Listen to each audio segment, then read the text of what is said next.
네, 안녕하세요. 용인에서 마을 활동하고 있는 연인선이라고 합니다. 다 수원분들만 계시고 굉장히 내부적이고 내밀한 자리 같은데 이렇게 불러주셔서 감사드리고요.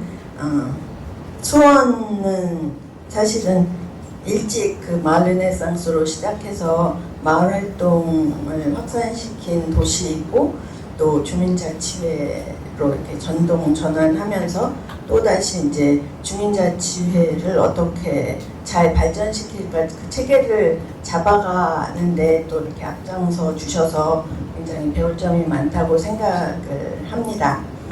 그리고 두 분 앞에서 이제 마을에서 SDGs 실현이 왜 중요한가, 그리고 소원시 동별 SDGs 만들기 방법론을 이제 말씀을 해주셔서 잘 들었고요. 제가 이제 그리고 또 주민자치회에서 어떻게 또 실질적으로 활동하고 계신가 관련해서 말씀해 주셨고, 또 마을 공동체는 어떤 활동을 하고 있는가 말씀해 주셔서 굉장히 흥미롭습니다. 이게 여러 가지가 이렇게 쫙 펼쳐지는 것 같은, 나중에 이게 어떻게 모아질지 궁금한데요. 저는 어떻게 보면 이제 좀 큰 틀에서 그 발제문을 제가 미리 받았었기 때문에 그 발제문을 보고 생각했던 것들을 말씀드리겠습니다. 그 두 분 발제 공통된 전제가 있다고 보여지거든요. 그 공통된 전제가 뭐냐면, 하나는 이제 전 지구적인 과제인 지속가능 발전 목표를 실현하는 데 있어서 지역 사회 단위로서 이제 마을 단위 실행이 효율적이고 적합하다. 그리고 그 이유는 주민들이 일상생활에서 지속적인 삶을 유지하듯이 이제 그 기본이기 때문에, 유지하듯이 여러 분야를 통합적으로 연결 지으면서 지속적으로 목표를 실천해 갈 수 있는 주체가 그래서 확실하다. 그리고 그것도 모니터링 할 수 있는 방법도 용이하다. 이런 점에서 이제 그 마을이 기본 단위로서 굉장히 좋다, 이렇게 말씀을 하신 거고, 다른 하나의 전제는 직접적인 이제 사회나 환경 변화의 당사자가 이제 마을 주민들이잖아요. 마을 주민들이 의식을 가지고 어떻게 보면 개미군단처럼 이제 잘 주민자치회나 뭐 이런 거 사실 어떻게 보면 잘 동원될 수도 있잖아요. 그래서 한 방향을 이렇게 지향할 경우에 이것이 제대로 자리 잡고 확산된다면 그 효과가 매우 클 수 있다. 이런 게 이제 전제라고 생각이 들었어요.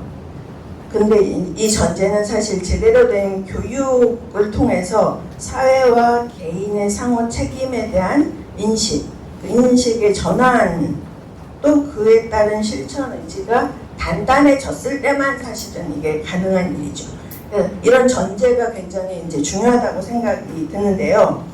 그렇지만 이런 전제를 가지고 SDGs를 마을 활동 목표로 삼을 경우에 장점도 있지만 위험성도 있다고 생각이 들거든요.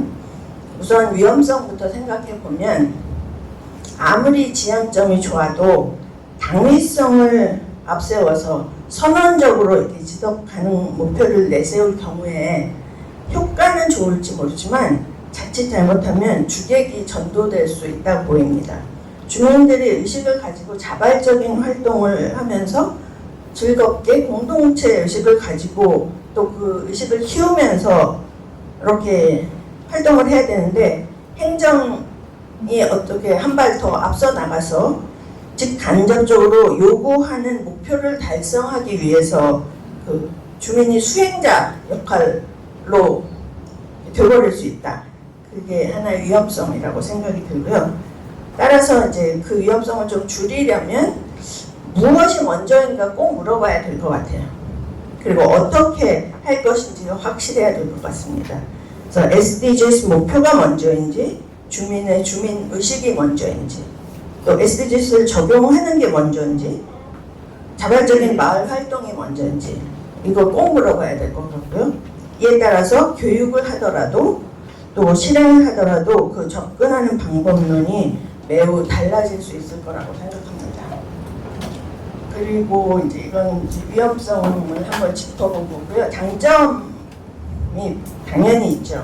장점은 첫째는 그 SDGs를 마을 활동의 가치를 제시하는 전략적 목표이자 지침돌 또는 좌표로 삼을 수 있다는 게, 여태까지는 이제 마을 활동이 개별적으로 이렇게 활동을 하지만 성과도 분산되고 결과도 뭐 객관적으로 그 제시하지 못하고 막 이런 점들이 있었는데, 그런 것들을 조금 모아낼 수 있는 도구도 되고, 그 목표는 언제나 중요하죠. 목표가 있을 때 사실은 좀 힘이 모아지는 게 있으니까 그런 점에서 이제 이거 활용하면 좋을 수 있다고 생각하고, 지표로도 이제 활용할 수 있어서 좋다고 생각합니다.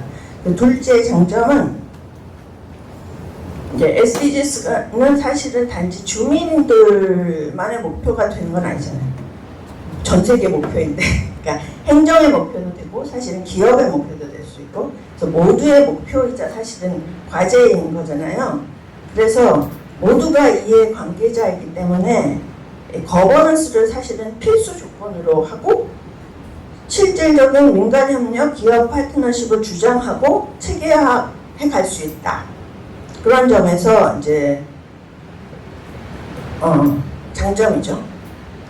이걸 내세우는 게. 그리고 그 과정에서 그렇게 협력하고 거버넌스를 이루어가는 과정에서 주민이 그 정책 결정 과정에 참여를 하는 게 당연시 될 수 있다는 점에서도 이거는 장점이라고 생각합니다. 그리고 셋째로는 지속가능 발전 목표가 이제 유엔에서 2030년까지 이렇게 실천하는 걸로 이제 돼 있기 때문에 단기적이지 않은, 조금 우리가 마을공동체 활동도 그렇고 뭐 행정의 여러 가지 일들도 그렇고 굉장히 단기적으로 목표를 세우고 그거 끝나면 다 없어져 버리고 이런 식인데, 장기 목표를 세울 수 있다는 점, 이걸 통해서 자연스럽게 장기적인 마을 계획을 세울 수 있다는 점이 굉장히 장점이라고 생각하고, 그에 따라서 자연스럽게 마을 사업이나 공모 사업의 형태도 조금 바뀔 수 있지 않을까? 이걸 내세워서 단지 이제 실행 계획이나 모니터링, 평가, 지원 등의 설계가 그래서 잘 준비되어야 된다고 생각을 합니다.